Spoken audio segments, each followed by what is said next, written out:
ধান আমি লাগাইছি 7-8 দিন হবে, ধান কাটার সময় এসে গেছে। সে সময় আমার জমির ধানটা নষ্ট করে রাতের অন্ধকারে নষ্ট করে। নার্গিস হলো প্রধান হুকুমদাতা, আর সহযোগিতা করে হলো হাসানুর, এন্দাদুল, জাইদুল। এই নার্গিস হলো আমাদের সাথে কোনো শত্রুতা নেই, কোনো সম্পর্ক তাদের সাথে আমাদের নেই, কিন্তু উনি এখানে কিসের বলে জমিদার দাবি করে। প্রতিশ্রুতিতে আমরা মালিক, ক্রয় সূত্রে আমরা মালিক, আমাদের কাগজপত্র সবই আছে এবং কাগজপত্র থানায় আমরা দেখাইছি। থানায় এই বিষয়ে অভিযোগও করছি, এই বিষয়ে থানায় আমাদের অভিযোগও করা আছে। কিন্তু আমি সরকারের কাছে আকুল আবেদন, আমি এর বিচার চাই এবং আমার যে ক্ষতি করছি সেই ক্ষতিপূরণ চাই। 3 বিঘা জমি মোটামুটি হবে, 3 বিঘা জমি ধান আমার নষ্ট করে দিয়ে গেছে। নার্গিসের ছেলে এসআই, ওনার প্রভাবে আমার এই ধানগুলো নষ্ট করছে, কিন্তু আমরা মূল মালিক, আমাদের পৈতৃক সূত্রে মালিক। আনুমানিক মোটামুটি 1.5 লক্ষ টাকা হবে ক্ষতি। সরকারের কাছে আবেদন করি, সরকার যেন আমার এই ক্ষতিপূরণের ব্যবস্থা করে, ক্ষতিপূরণ দেয় এবং যারা আমার এই ক্ষতিটা করছে তাদের পূর্ণাঙ্গ বিচার করে।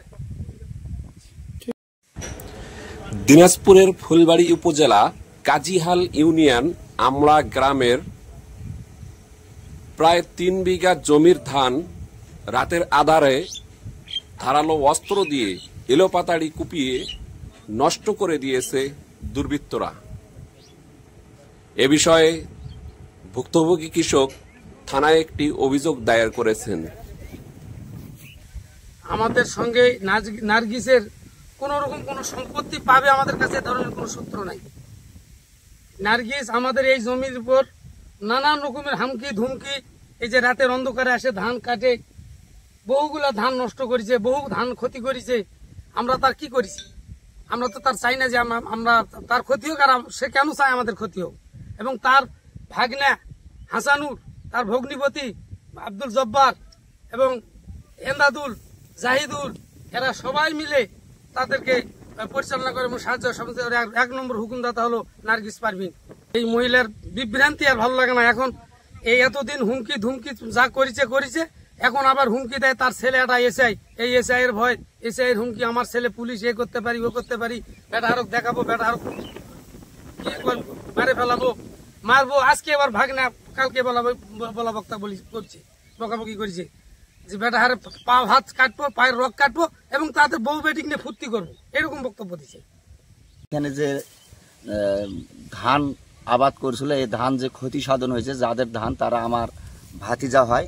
কিন্তু আমার সবচেয়ে বড় কথা হলো, এই ধানটা হলো রাষ্ট্রের সম্পদ এবং এই ধানটার যে ক্ষতি সাধন সেটা কিভাবে, ধানটা পূর্ণাঙ্গভাবে পূরণ না হতে সে ধানটা কেটে ফেলে দেওয়া যায়, তাতে দেশের ক্ষতি হলো এবং রাষ্ট্রের সম্পদের ক্ষতি হলো। তা আমার মুখ্য উদ্দেশ্য হলো, আমি দেশবাসীর কাছে এবং জনগণের কাছে আমার এই চাওয়া পাওয়া এটাই যে সঠিক একটা উদ্ঘাটন হোক, যারা করছে তাদের বিরুদ্ধে আইন অনুগত ব্যবস্থা নেওয়া হোক। একদিকে ধান কেটে নষ্ট করেছে দুর্বৃত্তরা, আর অন্যদিকে বেশ কয়েকদিন আগে কীটনাশক ঔষধ ব্যবহার করে প্রায় 1 বিঘা জমির ধান নষ্ট করে দিয়েছে দুর্বৃত্তরা। দুর্বৃত্তদের উদ্দেশ্য ছিল পাশের জমিতে কীটনাশক ব্যবহার করে ধানগুলো নষ্ট করে দেওয়ার, কিন্তু ভুলক্রমে এক অসহায় কৃষকের প্রায় 1 বিঘা জমির ধান নষ্ট করেছে বলে অভিযোগ করেছেন ভুক্তভোগী কৃষক। উদ্দেশ্য ছিল তারা রাতের আধারে এসে আমাদের এই জমিতে তারা উচ্ছেদ পচাড়ির যে ওষুধটা ধান মারা এইটাতে দিতে চাইছিল, কিন্তু তারা এইটাতে না পারে তাদের ভুল ক্রমে রাতের আধারে তারা জমি মিস্টেক করে ভুল করে অন্যের জমি দিয়ে তাদের এই ক্ষতি সাধন করে এবং আমাদেরকে তারা বিভিন্ন ধরনের হুমকি, আমরা গতকালকেও তাদের নামে থানায় অভিযোগ করছি এবং কালকে তারা বিভিন্ন ধরনের অকথ্য ভাষা আমাদেরকে গালিগালাজ করছে এবং বলছে যে আমাদের হাত পা কাটবে, নাহলে আমাদেরকে প্রাণে মেরে ফেলবে।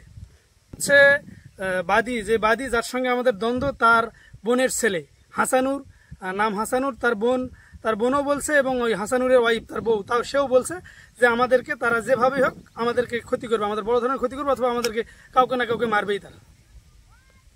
এই ধরনের বক্তব্য তারা দিচ্ছে, মানুষের কাছে বলতেছে। তাদের সঙ্গে আমাদের কোনো দ্বন্দ্ব নাই, দ্বন্দ্ব তার হচ্ছে খালার সঙ্গে, হাসানুরের খালার সঙ্গে আমাদের দীর্ঘদিন ধরে জমি নিয়ে গন্ডগোল এবং সে দিনাজপুর জেলা মহিলা লীগের সাংগঠনিক সম্পাদক, যার হচ্ছে দলের ক্ষমতা বলে, স্বৈরাচারী হাসিনার ক্ষমতা বলে, তার ক্ষমতা বলে সে এতদিন আমাদের পৈতৃক সম্পত্তি এবং খরিদকৃত সম্পত্তি ভোগ দখল করেছে। আমরা জমিতে যাইতে পারি নাই। সেটেলমেন্টের রায় পাইছি, আমাদের খরিদের কাগজ আছে এবং 42-এর রেকর্ডও আমাদের পূর্বপুরুষের, তারপরও আমরা সেই জমিতে যাইতে পারি নাই। আমাদের ফুলবাড়ি যে দিনাজপুর 5 আসনের যে এমপি ছিলেন মুস্তাফিজুর রহমান, তার ভাই তার সহযোগী বাবুল, তার সহযোগিতায় সে এই জমি এতদিন ধরে আমাদেরকে ভিটতে দেয় নাই বা করে মানে আবাদ করতে দেয় নাই। 15 বছর ধরে আমরা এই জমিতে আসতে পারি নাই। ফুলবাড়ি থানা 3 নম্বর কাজিয়াল ইউনিয়ন আমলা গ্রাম। আমার জমিতে রাতের অন্ধকারে কে বা কারা এই 17 থেকে 18 কাঠা মাটির উপর 20 উচ্ছেদ ছিটে দেয়। দেওয়ার পরে জমির ধান সবগুলা 12 হওয়া ধান নষ্ট হয়ে যায়, পুড়ে মরে যায়। এবং আমি এখন এই মুহূর্তে সাধারণ একটা কৃষক, আমার বউ চললে খুব সমস্যার মধ্যে পড়ে যাব। ধান যখন আমার নষ্ট হয়ে গেছে, তাই আমি সরকারের কাছে জোর আবেদন করতেছি আমার যেন এই জমি ধানের ক্ষতিপূরণ দেয় এবং যে সিটে দিয়ে আমার জমির বিষ দিয়ে নষ্ট করছে তার জন্য উপযুক্ত বিচার হয়।